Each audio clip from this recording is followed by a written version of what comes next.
Bonjour tout le monde. Je voudrais vous parler aujourd'hui d'un passage dans 1 Corinthiens 15 où l'apôtre Paul nous parle de la victoire de Jésus-Christ sur la mort. Hein.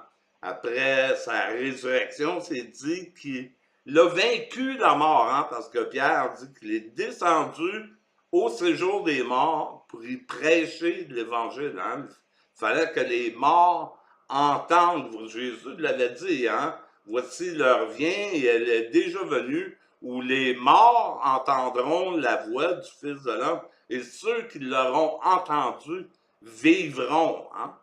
Et dans une de ces paraboles, hein, suite à une accusation des pharisiens qui lui disent c'est par le prince des démons que tu chasses les démons, tu sais, et Jésus leur raconte que l'homme fort serait lié, hein?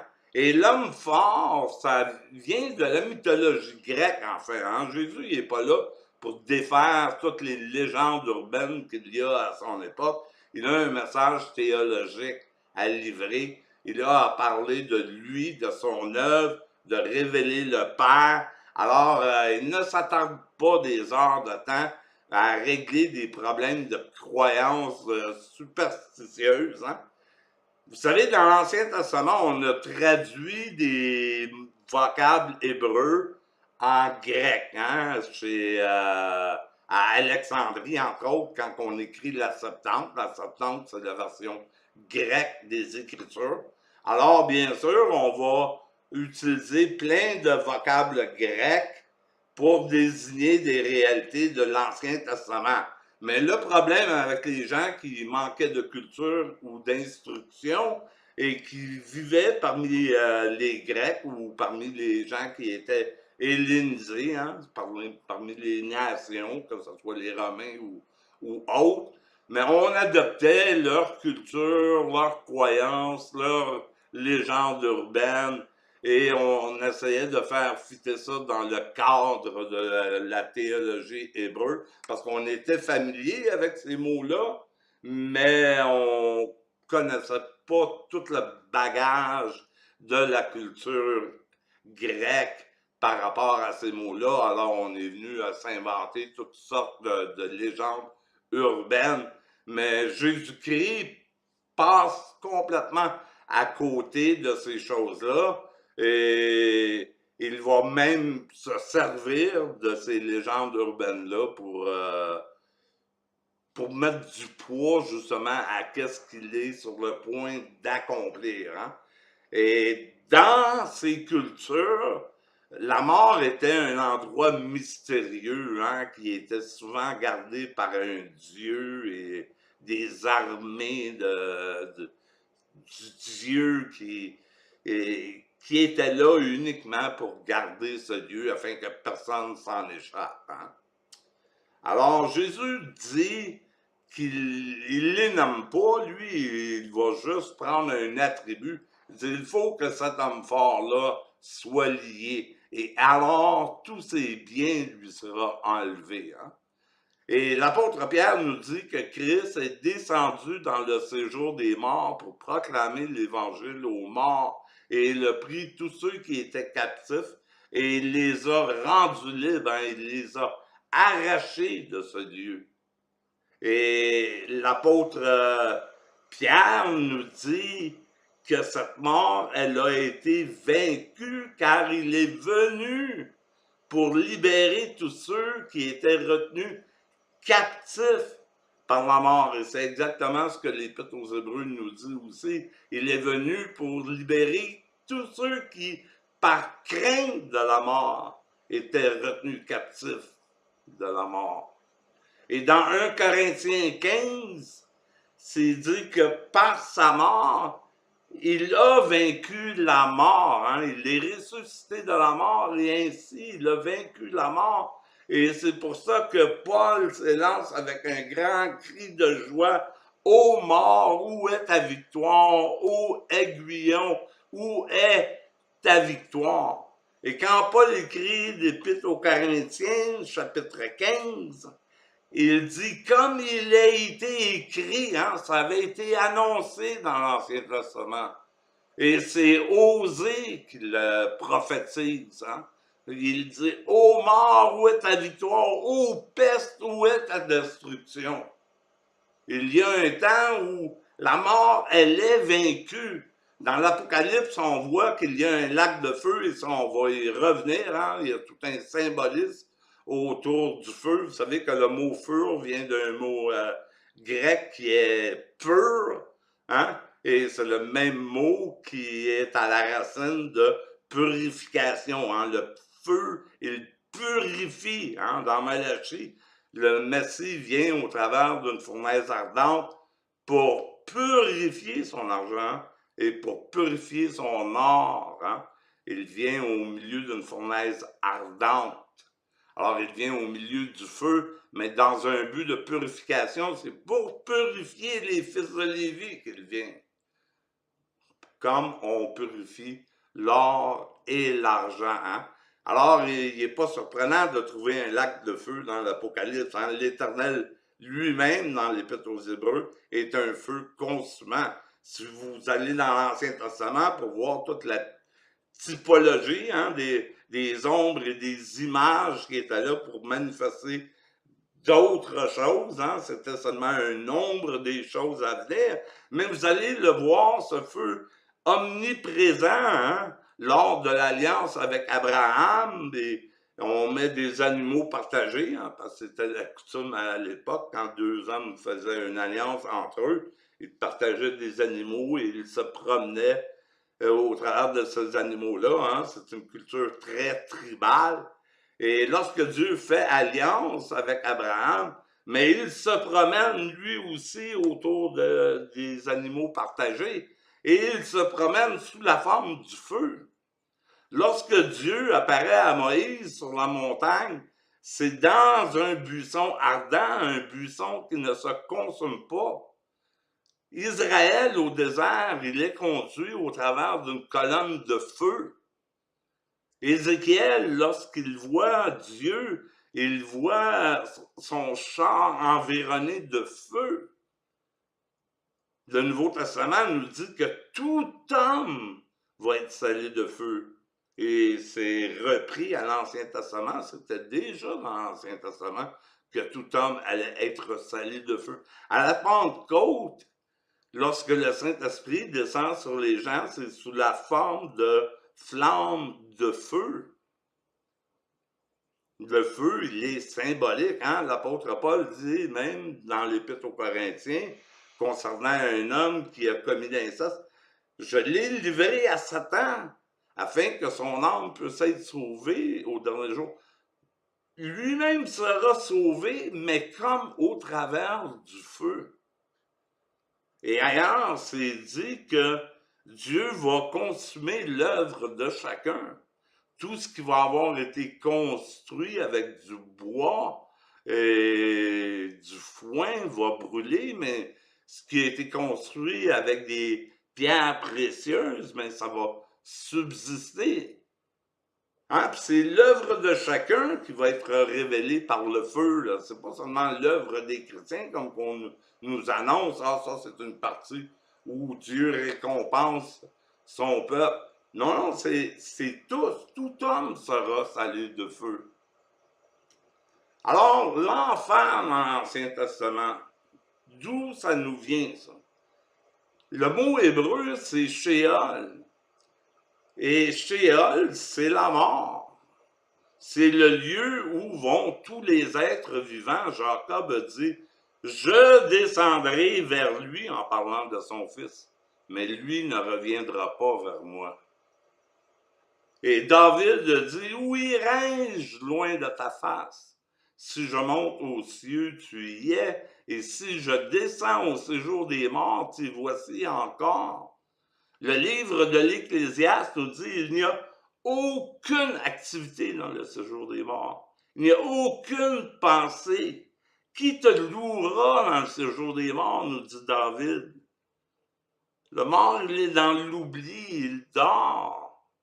Paul dit, je ne veux pas que vous ignoriez au sujet de ceux qui dorment. Alors la mort, c'était le lieu où tous allaient, c'était le Sheol. Et malheureusement, il y a des mauvaises traductions de Bible, comme la King James, entre autres. Hein? La première rédaction de cette Bible-là utilisait le mot enfer 66 fois pour traduire Sheol.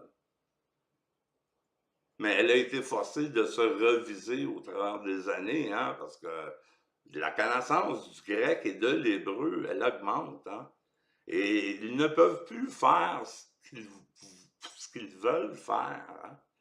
Alors, ils ont été obligés d'enlever des mots, des vocables à plusieurs endroits, à toutes les nouvelles rédactions. Puis je pense qu'il y a eu 6-7 rédactions de la King James Bible. Maintenant, la dernière des versions a gardé 6 endroits où l'enfer, une méchante différence entre 66 et 6. Hein?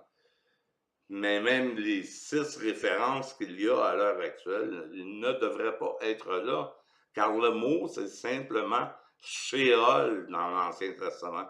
C'était le lieu où tous les êtres humains allaient, c'est la mort.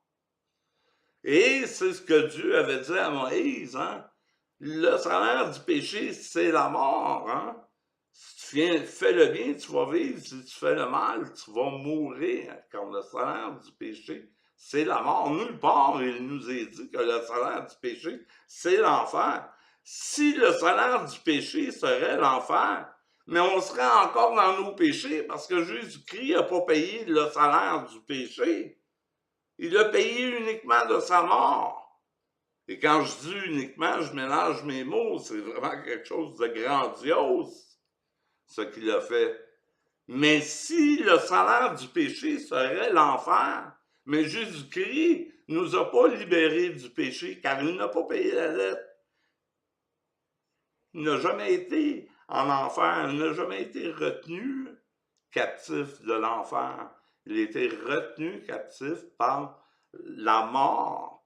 Et il était impossible que la mort le retienne captif. Il est ressuscité et il a pris avec lui tous les captifs. Et il les a libérés. Vous savez, dans la Bible anglaise, le mot pour enfer, c'est hell. Et ça nous vient de la mythologie norse. Hein? Elle vient de Ella. Et Ella, c'était une déesse qui gardait le séjour des morts. Mais même là, dans ce mythe, dans cette mythologie, Ella n'était pas en enfer pour toute l'éternité. Elle attendait la venue du dieu Rakanok qui viendrait la délivrer du séjour des morts. Alors même là, même dans la mythologie grecque, on ne concevait pas ce lieu-là comme étant un lieu où les gens étaient pour être retenus captifs toute leur vie. Même la gardienne attendait une délivrance du dieu Rakanok. Mais ça, c'est de la mythologie, c'est pas l'Ancien Testament. Le Sheol, c'est le Sheol. Le Sheol, c'est la mort. Et le même vocable qui est utilisé chez les Grecs, c'est Hadès, hein? L'Hadès et le Sheol, c'est à peu près la même chose. Hein? Sheol va nous parler davantage de la mort individuelle, tandis que l'Hadès va nous parler du séjour des morts, hein? De la communauté des morts. Hein? C'est le lieu de la... C'est le tombeau collectif, l'Hadès. Tandis que le Sheol, c'est un tombeau individuel. Hein? Mais c'est pour désigner la même chose. Et Hadès, encore une fois, c'était un dieu de la mythologie. Hein? Il était lui aussi le gardien du séjour des morts, hein? De l'enfer mythologique des païens. Hein? Alors, mais dans la reprise de la Septante, l'Hadès est simplement là comme substitut au Sheol et désigne exactement la même chose. Hein? C'est le vocable que les Grecs utilisaient et c'était le seul vocable que les Juifs pouvaient utiliser comme substitut au Sheol. Hein. Alors, les principaux mots qui sont utilisés pour l'enfer, ce sont des mots qui désignent uniquement la mort, le Sheol et l'Hadès. Hein. Et vous savez, la plupart des bonnes traductions n'utilisent pas le mot enfer. Prenez par exemple la Bible Louis II, prenez une concordance, allez voir, d'un couvert à l'autre de la Bible, le mot enfer n'apparaît tout simplement pas. Le mot enfer en français vient d'un mot latin, il ne vient pas de l'hébreu, il ne vient pas du grec, il vient du latin. Et le mot inferno, ça parle d'un lieu sombre, hein, d'un lieu d'abîme, un lieu où il n'y a pas de lumière. Et je ne sais pas si vous savez, mais moi, si vous allumez une allumette dans le noir, vous allez voir un peu plus clair. Puis si vous allumez une torche, vous allez voir encore plus. Et si vous êtes dans un lieu de feu, mais vous allez voir, parce que le feu apporte la lumière et fait fuir l'obscurité. Hein? Alors, il y a contradiction. Hein? C'est un lieu de ténèbres et on nous dit que c'est un feu qui est rempli de feu. Bien sûr, aujourd'hui, la plupart des théologiens ont changé le feu pour une souffrance psychologique, mais il n'y a rien qui leur permettait de faire ça. Hein? Mais même eux, consciemment, savaient que ça se pouvait pas que Dieu prenne ses enfants et les fasse bouillir sans qu'ils cuisent complètement, hein? Les fasse cuire pour l'éternité. C'est un Dieu psychopathe qui ferait une telle chose. Hein? C'est ce qu'Hitler a fait à la Deuxième Guerre mondiale avec ses fours crématoires. Mais même lui, il les a pas fait brûler pour l'éternité. Hein? Hein, on pourrait se dire, bon, ben Dieu, à rigueur, on fait 50 ans de péché, bon, il fallait brûler 50 ans, on fait 100 ans de péché, il fallait brûler pendant 100 ans. Non, non, non, il les fait brûler pendant des milliers, des milliers, des milliers, des millions et des millions et des milliards et des milliards d'années, et c'est toujours pas terminé. Quelle sorte de vengeance que ça serait! Jésus-Christ lui-même, à la croix du Calvaire, demande à son Père de leur pardonner leurs péchés, car ils ne savent pas ce qu'ils font. Et Jésus dit à toutes les fois que je demande quelque chose à mon Père, il me l'accorde toujours. Parce que je fais toujours la volonté de mon Père. Et la Bible est claire. Quelle est la volonté de Dieu? La volonté de Dieu, c'est qu'aucun homme ne périsse, mais que tous parviennent à la connaissance de Dieu. Il va y avoir un temps dans l'Apocalypse, et ça reprend encore l'Ancien Testament, où Dieu dit, je ne peux pas jurer par autre chose d'autre que par moi-même.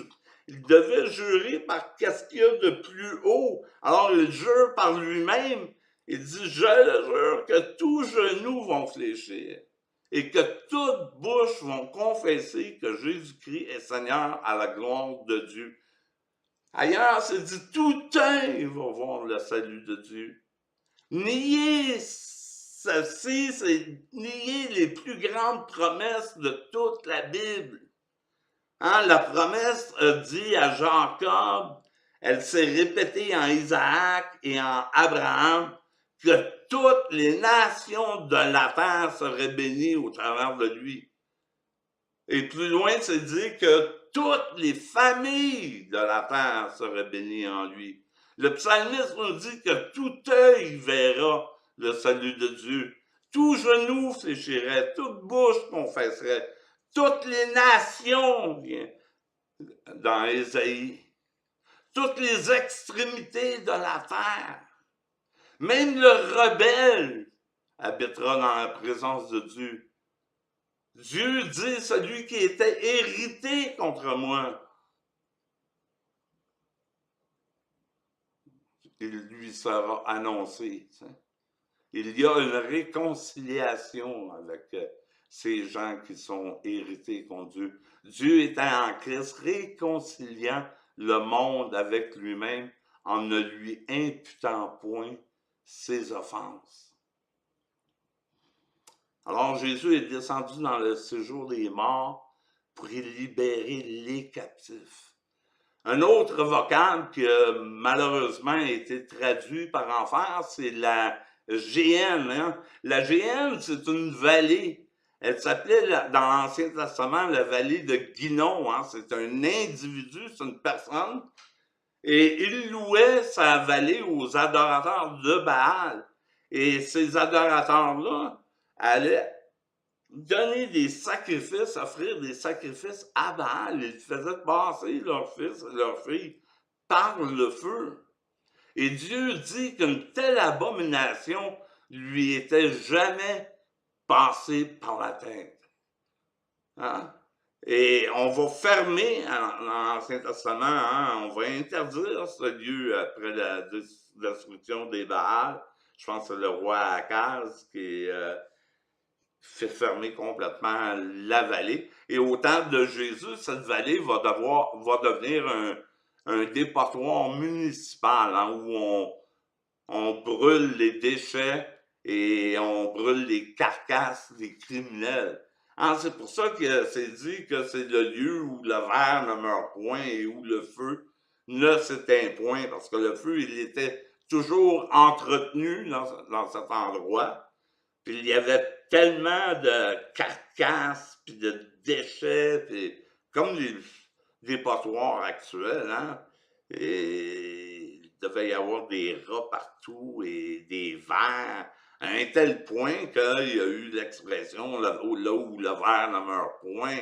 Et c'est le seul endroit dans tout l'Ancien Testament qu'on arrive à nous faire croire que l'enfer est un lieu éternel, hein, c'est ce passage-là qu'on nous sert. Mais laissez-moi vous dire que si vous allez dans une agence de voyage et que vous réservez des billets d'avion pour aller visiter l'AGN, car ce lieu existe encore aujourd'hui, vous allez être très surpris d'arriver dans un lieu où le feu il est éteint et où il n'y a plus de verre, mais vous allez être en face d'une magnifique vallée. Hein?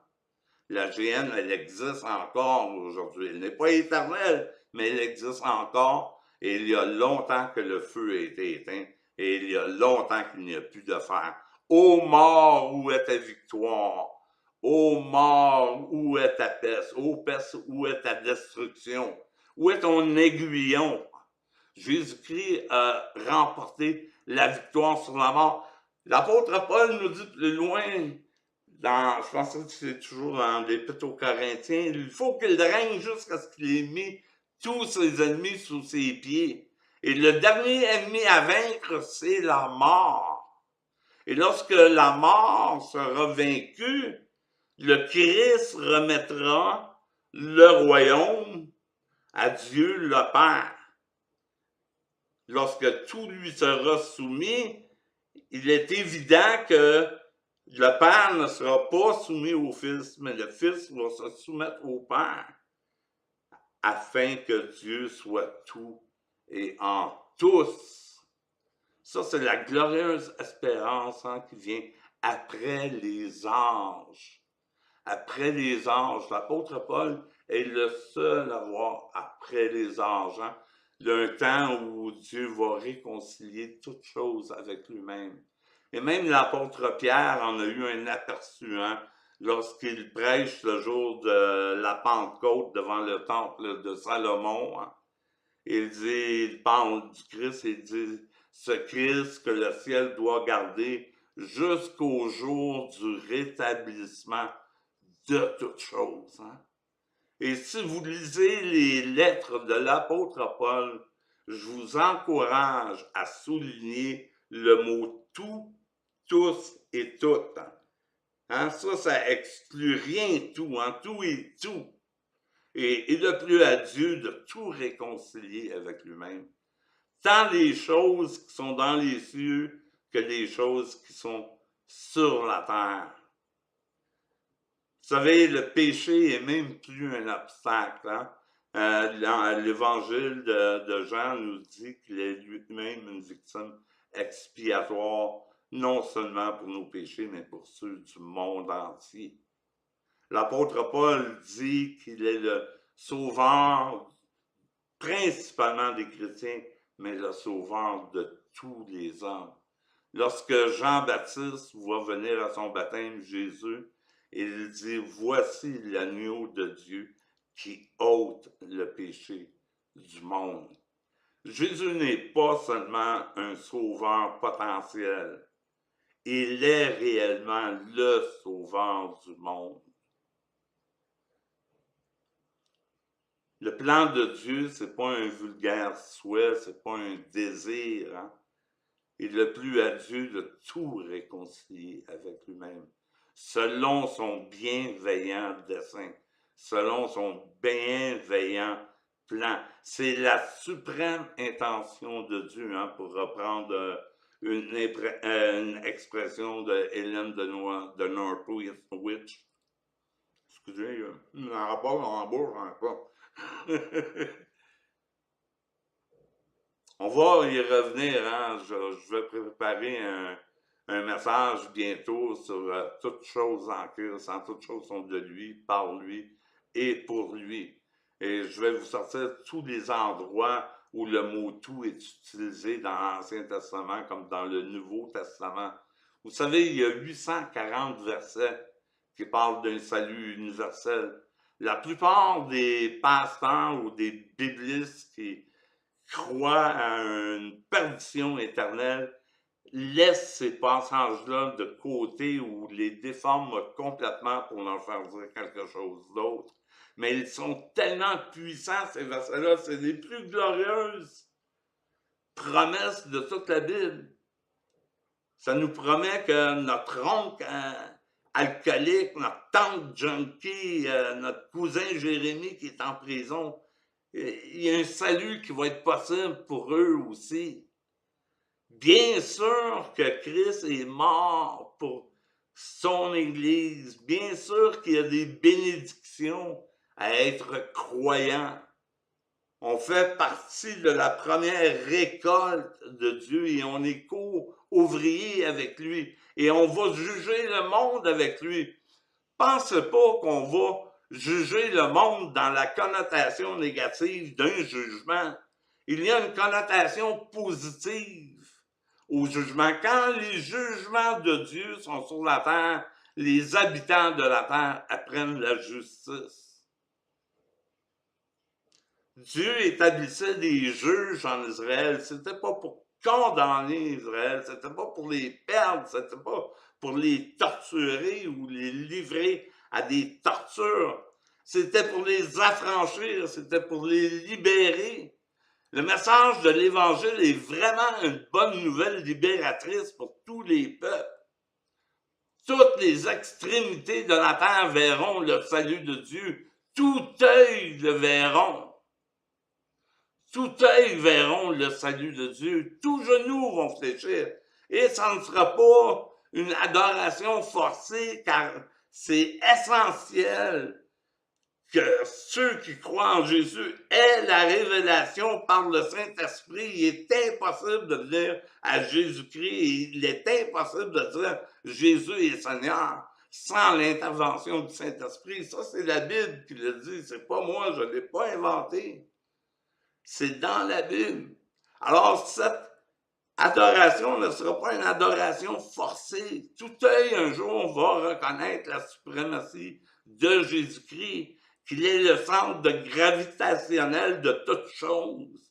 Toutes choses sont de lui, toutes choses sont par lui, et toutes choses sont pour lui. Il y a un arbre dans l'Apocalypse qui est planté dans un jardin et dont les feuilles servent à la guérison des nations. Dieu est un père pour sa création. Dieu a vu la déchéance des gens. Dieu a vu ce que le péché faisait dans la vie des gens. Et Dieu l'a permis, car c'est lui-même qui a soumis la création à la vanité. Car la création elle-même a été soumise à la vanité non pas de son propre gré, mais à cause de celui qui l'y a soumise, et dans l'espérance qu'elle aussi sera affranchie de la corruption du péché. Et elle attend, et elle gémit, et elle attend après la révélation des fils de Dieu. Nous sommes collaborateurs avec Dieu. On travaille avec lui dans ce plan glorieux de réconciliation. Notre évangile n'est pas un évangile de condamnation. Notre évangile est un évangile de réconciliation. Allez dire aux gens qu'ils sont réconciliés avec Dieu. C'est un salut qui est par pure grâce. C'est pas un salut qui est par le choix. Quand on nous enseigne, ah, tu as un choix à faire, tu es mis devant un choix. Oui, on a un choix. On a un libre arbitre. Et si on l'exerce mal, ce libre arbitre, ben, il y a des conséquences. Et il y a des conséquences pour ne pas être en Christ. C'est d'être privé de la vie qu'il est venu apporter, car lui-même est la vie. Mais d'affirmer que des gens vont souffrir pendant toute l'éternité, la plupart n'ont même jamais entendu parler de ce Jésus-Christ. Et ces gens-là seraient tourmentés pour l'éternité. Ça nous dirait que la colère de Dieu dure à toujours. Alors qu'à 2 reprises dans la Bible, il nous est dit que la colère de Dieu ne dure pas à toujours. Elle ne dure que pour un instant. Mais il y a une chose qui dure à toujours, la Bible nous dit, et c'est la miséricorde de Dieu. Et ce mot-là, ça traduit par avoir de la compassion pour la misère humaine. Et Jésus-Christ a eu de la compassion pour la misère humaine. Et tout au long de sa vie, on nous le présente comme quelqu'un de compatissant, quelqu'un d'aimant. Et dès qu'il meurt, on nous le présente comme un monstre, comme quelqu'un qui va se venger de ses ennemis, quelqu'un qui va les faire souffrir, quelqu'un qui va superviser des souffrances en enfer pour toute l'éternité, hein, car ils vont être tourmentés jour et nuit devant l'agneau, nous dit le livre de l'Apocalypse. Et encore une fois, c'est une très mauvaise traduction. Hein. Le mot, c'est banizanos, et le mot aurait pu être traduit de 2 façons différentes. Et Jérôme, qui a traduit la Vulgate, la première Bible, en latin, hein, et c'est le latin qui nous a vraiment perdus dans toutes sortes de concepts qui ne sont pas des concepts juifs. Et on voit dans l'Apocalypse qu'il y a des gens qui sont tourmentés jour et nuit. Et Banizanos aurait pu être traduit, oui, par chevalet de torture qui sert à faire dire la vérité. Mais il y a une autre façon de le traduire, et Jérôme la connaissait car il était lui-même un universaliste. Et il s'est repenti devant Constantin, hein, il est devenu une des figures majeures. C'est lui qui va écrire la Vulgate au nom de Constantin qui cherche à réunir tous les peuples ensemble. Hein, et c'est là que cette doctrine va naître, cette doctrine atroce par laquelle l'Église va contrôler des masses entières, va faire fléchir des rois, va faire renverser des empereurs par la terreur d'une doctrine qu'on continue à enseigner, même si la majorité des pasteurs n'y croient pas. Certains légalistes, les plus légalistes, vont l'enseigner à répétition. Mais la plupart des pasteurs l'enseignent même pas, ils en ont honte. C'est une doctrine qu'ils gardent dans le garde-robe. Oui, ça fait partie encore de leur credo. Oui, si vous lisez la charte de l'Église, l'enfer, elle est présente. Mais ces pasteurs-là n'enseignent simplement pas sur l'enfer. Et si ce lieu existerait, qu'est-ce qu'il y aurait de mieux à faire que de le prêcher à tous les jours, afin qu'aucune personne puisse aller dans ce lieu. Et la deuxième façon que le mot banizanos peut être traduit, c'est par pierre silicieuse, qui sert à la pureté, à la purification. comme une pierre silicieuse pour le blanchiment du linge, ou une pierre silicieuse pour les métaux. Et ça, c'est beaucoup plus en harmonie avec le reste des Écritures. Malachie dit le Messie, il va venir comme au milieu d'une fournaise ardente.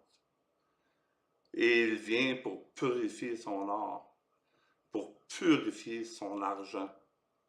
La doctrine de l'enfer, elle va à l'encontre du cœur même de la Bible, du cœur gracieux et miséricordieux de Dieu.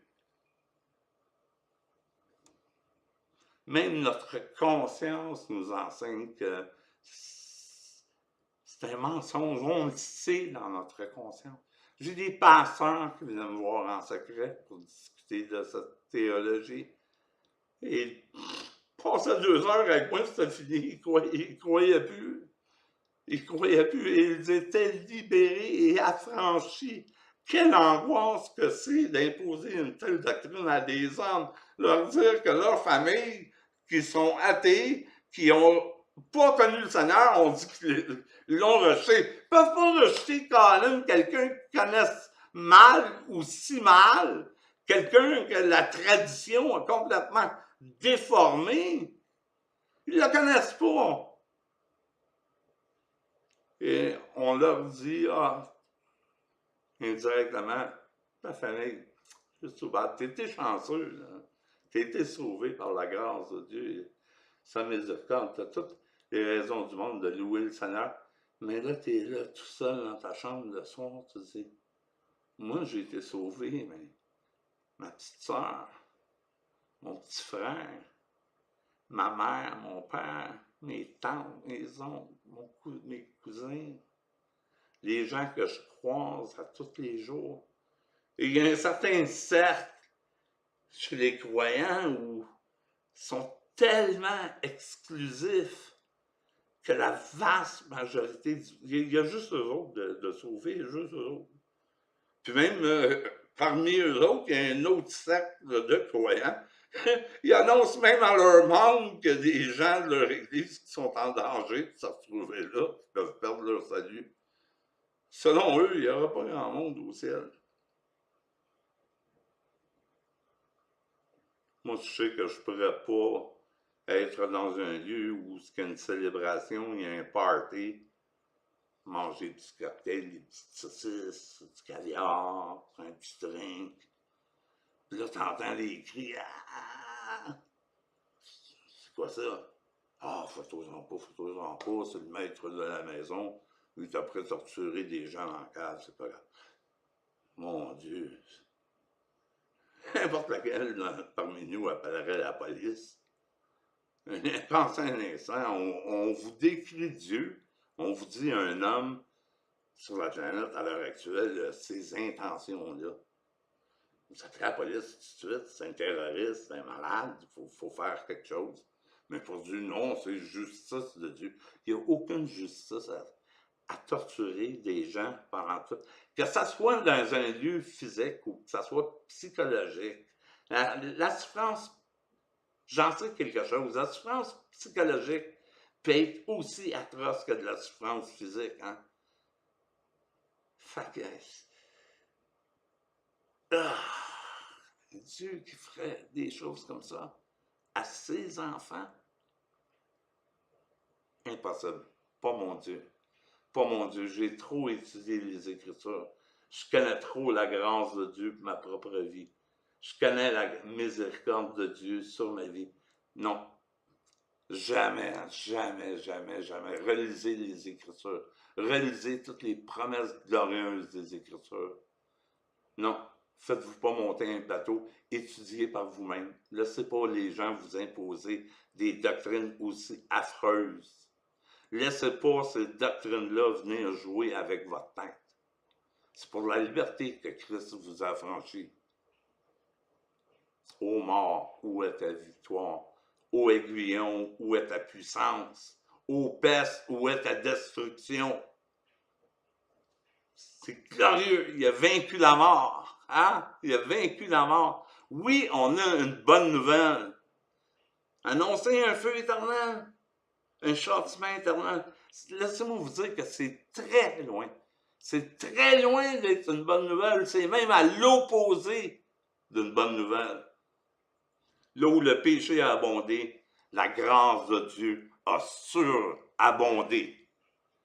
Le sacrifice de Jésus-Christ était-il moindre que les conséquences du péché d'Adam? À cause d'un seul homme, le péché est entré dans le monde, la destruction, la mort s'est étendue sur tous les hommes. Mais par un seul homme, la justification est venue. Et là où le péché a abondé, la grâce a surabondé. Par un seul homme, le péché est entré dans le monde. Et par un seul homme, le péché en est ressorti. Alors pensez-y. Adam a-t-il fait une offense qui est supérieure à l'œuvre de Jésus-Christ? Là où le péché a abondé, la grâce a surabondé. Je vous invite à passer une superbe belle journée, puis d'arrêter d'être tourmenté avec un Dieu mythologique. Passez l'éponge, enseignez la grâce de Dieu, proclamez les merveilles de Dieu, soyez un ambassadeur de la réconciliation. Bonne journée à tous. Merci d'avoir été attentifs. À la prochaine. Bye.